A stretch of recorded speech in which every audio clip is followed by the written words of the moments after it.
अगर आपकी क्लास 8 की बुक ये है किडविज क्लास 8, और अगर आप इस बुक का पेज नंबर 111 स्पीकिंग साइंस को समझना चाह रहे, ये थोड़ा इंपॉर्टेंट चैप्टर है। बिकॉज इस चैप्टर में जो भी चीज़ आपको बताया जाएगा ना, फ्यूचर में बहुत लंबा काम आएगा आपको, आपके कॉलेज तक काम आएगा आपको ये। इसीलिए मैं आपको ये चैप्टर थोड़ा सा उसी पॉइंट के हिसाब से बताने वाला हूँ, ठीक है। मतलब मैं उस बात को दिमाग में रखूँगा कि आपके आगे बहुत हेल्प होने वाली है, इसी उस हिसाब से मैं आपको ये समझाऊँगा।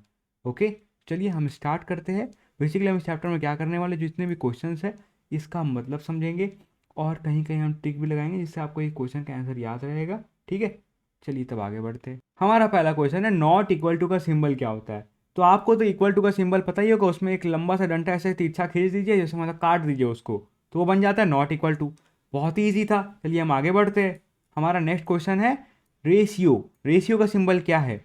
तो आगे आप बहुत सारा चैप्टर में पढ़ने वाले रेशियो एंड प्रपोर्शन, आपके आगे आने वाले क्लासेस में सब्जेक्ट है, तो इसीलिए आप इसका बिंदु बिंदु याद कर लीजिए।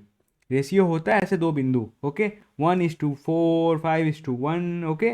अब आप याद रखिए इसको, इसमें मैं ट्रिक नहीं बताऊंगा कि आगे आपको बहुत जगह मिलने वाला है, ठीक है ना, तो आपको अपने से याद हो ही जाएगा, तो अभी याद कर लीजिए। ओके, चलिए आगे बढ़ते हैं। हमारा नेक्स्ट क्वेश्चन है पैरेलल। ये आप अभी तक पढ़े ही होंगे, अगर नहीं पढ़े तो बहुत ज़्यादा ईजी है। बेसिकली अगर ये दो लाइन एकदम आपस में एकदम सीधी हो तो ये आगे कभी नहीं मिलेगी। मिलेगी क्या, नहीं मिलेगी। अगर एकदम आपस में एकदम एकदम बगल बगल में हो और एकदम सीधी हो, बस इसी को पैरेलल कहते हैं। पैरेलल मतलब कि आगे जाके कभी ना मिले, समझ लीजिए ऐसा। और ये लाइन आगे जाके कभी नहीं मिलेगी, इसीलिए पैरेलल कहते हैं, इसका सिंबल ऐसा होता है। हमारा नेक्स्ट क्वेश्चन है अंडर रूट। बहुत ज़्यादा इजी है। अंडर रूट, अंडर रूफ मतलब घर के अंदर, समझ लीजिए ऐसा। अंडर रूफ मतलब छत के अंदर। तो ये देखिए छत है, छत के अंदर आदमी बैठा होगा, तो अंडर रूट का सिंबल क्या होता है, छत जैसा होता है। ये देखिए छत है, ठीक है, तो अंडर रूफ। अभी आपको ये समझ में आ गया होगा, ठीक है। बेसिकली इसका मतलब होता है स्क्वायर रूट, ठीक है। आप मैथ्स में जरूर पढ़िएगा ये, बट अभी समझने के लिए आप ऐसे इसको याद रखिए, अंडर रूट ऐसा होता है। ओके, चलिए हम आगे बढ़ते हैं। हमारा नेक्स्ट क्वेश्चन है कॉन्ग्रुएंट। ये आपको हमेशा ही काम आएगा, ये आगे आपको बहुत जगह पढ़ाया जाने वाला है अपने क्लास 9th और क्लास 10th में। तो आप ये सिंबल एकदम याद कर लीजिए, दिमाग में सेट कर लीजिए, या कॉन्ग्रुएंसी आप जरूर पढ़िएगा अपनी क्लासेस में, इसीलिए इसको आप याद रखिए। एक इक्वल टू साइन, उसके ऊपर एक चिड़िया, इक्वल टू साइन, उसके ऊपर एक चिड़िया, ठीक है। इक्वल टू साइन और उसके ऊपर एक चिड़िया, ठीक है। चलिए तो हम अगला क्वेश्चन की तरफ बढ़ते हैं। हमारा अगला क्वेश्चन है इन्फिनिटी। ये भी बहुत ज़्यादा ईजी है। इसका सिंबल देखिए ऐसा होता है, ऐसा, ठीक है। और इसका मतलब क्या होगा, नेवर एंडिंग रेस ट्रैक। मान लीजिए इस रेस, एक ट्रैक है ये रेस वाला, इसमें कोई गाड़ी दौड़ा दिया जाए इस कोना से, ये गाड़ी ऐसे घूमते रहेगा, घूमते रहेगा, घूमते रहेगा, कभी खत्म ही नहीं होगा। वही इन्फिनिटी का मतलब होता है, कभी ना खत्म होना। तो इसीलिए इन्फिनिटी का सिंबल है ये, ठीक है। आई होप आपको ये याद रहेगा। चलिए हम अगला क्वेश्चन की तरफ बढ़ते हैं। हमारा अगला क्वेश्चन है डिग्री। ये आप कहीं ना कहीं पढ़े होंगे, नहीं पढ़े होंगे तो ये आगे आपको पढ़ाया जाएगा। ये छोटा सा बिंदु थोड़ा ऊपर में, 3 डिग्री, 60 डिग्री इसी तरह से होता है, ठीक है। ये बिंदु लगता है बट थोड़ा ऊंचाई पे लगता है, ये समझ रहे हैं आप बात। डिग्री तो वैसे होती है। आई होप आपको ये याद रहेगा, ये इजी था। चलिए हम आगे बढ़ते हैं। हमारा नेक्स्ट क्वेश्चन है सिग्मा। ये इंपॉर्टेंट है। ये जो सिंबल है आगे बहुत ज़्यादा आपके काम आने वाला है। बेसिकली समेशन में यूज़ होता है। इसके एग्जाम्पल अगर अभी बताने चाहूँगा मैं, बहुत लंबा वीडियो हो जाएगा। आपके एग्जाम भर के लिए बता रहा हूँ, इसको आप याद रखिए, ये आपके आगे क्लासेस में बहुत ज़्यादा काम आएगा, इसको बस आप रट लीजिए अब। सिग्मा का सिंबल ये होता है, ये आप आगे जब समझिए ना, अगले क्लास में जाइएगा ना, आपको बहुत जगह काम आएगा, ऑटोमेटिक आपको याद हो जाएगा ये। बट अभी के लिए बस थोड़ा दिमाग में डाल लीजिए, थोड़ा मेहनत कर लीजिए इस काम में, ठीक है। चलिए हम आगे बढ़ते हैं। गाइज ये मेरा इंस्टाग्राम अकाउंट है, आई मयंक मृदुल।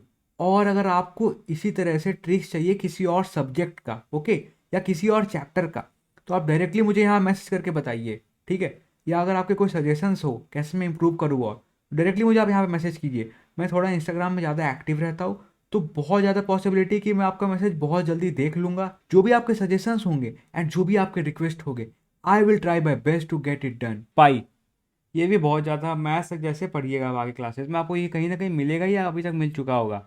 सिंबल बेसिकली इसका ऐसा होता है पाई का, ठीक है। इसमें ज़्यादा कुछ वैसा रटने वाला चीज़ नहीं है, क्योंकि ये आपको आगे मिलने वाला है क्लास में। इसीलिए मैं आपसे रिक्वेस्ट कर रहा हूँ कि अभी आप कुछ कुछ चीज़ आपको बता रहा हूँ ना, रट लीजिए, दिमाग पर रखिए, वो रखिए, क्योंकि आगे आपको क्लास में यूज होगा ये।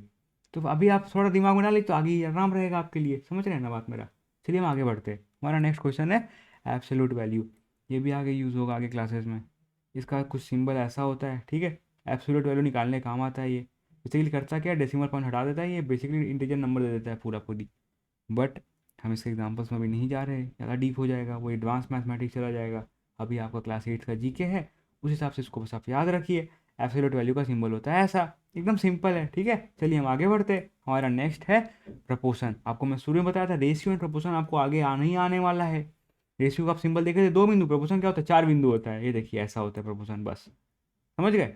रेशियो तो 2 बिंदु, प्रोपोर्शन होता है 4 बिंदु। ठीक है, आई होप आपको याद रहेगा, बहुत ज़्यादा ईजी है। चलिए हम आगे बढ़ते हैं। हमारा नेक्स्ट क्वेश्चन है अप्रोक्सीमेटली इक्वल टू, मतलब पूरा पूरी इक्वल नहीं होना, तो इक्वल का जो सीधे दो डंटा होता है उसको थोड़ा मोड़ दीजिए। ठीक है, तो ये बन जाएगा अप्रोक्सीमेटली इक्वल टू। कैसे बना? इक्वल टू का जो डंटा होता है थोड़ा घुमा दीजिए उसको, तो अप्रोक्सीमेटली बन गया। ठीक है, चलिए आगे बढ़ते हैं। हमारा नेक्स्ट क्वेश्चन है गोल्डन रेशियो। ये भी बहुत ज़्यादा इजी है। क्या करना है आपको? Golden ratio. ठीक है, इसमें क्या कीजिएगा, जो हवा हवाई मिठाई खाते हैं ना, उसको आप बीच से उखाड़ दीजिए ऊपर से। हवा हवाई मिठाई लिए थे आप, डंटा में हवा हवाई मिठाई लगी हुई है, ठीक है, और उसका बीच से उखाड़ दिया आप, तो बन गया गोल्डन रेशियो। ठीक है, ऐसे इसको याद रखिएगा। आई होप आपको ये याद रहे। चलिए हम आगे बढ़ते हैं। हमारा नेक्स्ट क्वेश्चन है नॉन टर्मिनेटिंग डेसिमल। ये भी बहुत जगह यूज़ होने वाला है मैथमेटिक में आगे जाके आपके। पर इसका बेसिकली मतलब क्या होता है कि ये ना, जो डेसिमल पॉइंट के बाद हम आकर करते थे 0.54444, अब ये 44 कभी खत्म नहीं होगा, नेवर एंडिंग है। तो इसको दिखाने के लिए क्या करते हैं, इतना लंबा ना लिखे, पेन का इंक बच जाए, हम क्या करते हैं 4 लिख के उसके ऊपर डंटा खींच देते हैं ऐसे। तो ये हो गया, हमें पता चलेगा कि ये 4444 हमेशा आता रहेगा, कभी खत्म नहीं होने वाला। नॉन टर्मिनेटिंग डेसिमल का सिंबल क्या होता है? एक डंटा होता है, पर वो ऊपर होता है। ठीक है, ऐसा समझ गए। चलिए हम आगे बढ़ते हैं। नेक्स्ट है परपेंडिकुलर। ये तो बहुत ज़्यादा इजी है। परपेंडिकुलर मतलब 90 डिग्री है, तो ये लाइन जब इस लाइन पे खड़ी है तो इस जगह पर 90 डिग्री का एंगल बना हुआ है, ये परपेंडिकुलर है। ये इजी है। चलिए हम आगे बढ़ रहे हैं अब। हमारा next question cube root. Square root था ऊपर में, याद है? अंडर रूट उसी को स्क्वायर रूट बोलते हैं। अब इसी में क्यूब रूट आया, तो बेसिकली सेम चीज़ हुआ, रूफ वाला चीज़ हुआ, बस यहाँ पे 3 लिखा जाएगा। समझ गए? क्यूब आएगी, क्यूब क्यूब में 3 होता है। समझ गए? आई होप आपको ये याद रहेगा। हमारा नेक्स्ट क्वेश्चन है आर्क। ये तो इस तरह का घुमा हुआ होता है। ठीक है, ये आगे यूज़ होगा। ठीक है, आर्क क्या याद कर लीजिए आप। ये सब सिम्बल्स हैं ना, मैक्सिमम सिम्बल्स आगे यूज़ होने वाले हैं, इसलिए मैं आपको सजेस्ट कर रहा हूँ कि आप इसको थोड़ा दिमाग में रखिए अपने अभी से। तो आगे चलिएगा तो आपको आराम रहेगा मैथ्स में।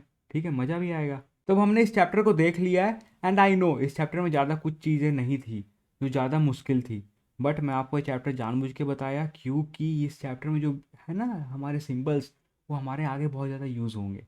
आप मेरा बात समझ रहे? बट जीके के आपके इस बुक के बाकी चैप्टर में कुछ कुछ चीज़ बहुत ज़्यादा मुश्किल है रटने वाली, एंड मैंने उसकी पूरी प्लेलिस्ट बना दी है पूरे जीके बुक की आपकी। मैं आपके कमेंट सेक्शन में पहला लिंक पिन कर दे रहा हूँ, और आपके डिस्क्रिप्शन में भी मैं वीडियो का पूरा प्लेलिस्ट का लिंक डाल दे रहा हूँ, जिससे कि आपको नेविगेट करने में ईजी रहेगा। आपको जो भी सजेशन हो मुझे कमेंट सेक्शन में ज़रूर बताइए। चलिए अपना ध्यान रखिए, हम मिलते हैं नेक्स्ट वीडियो में। Till then bye.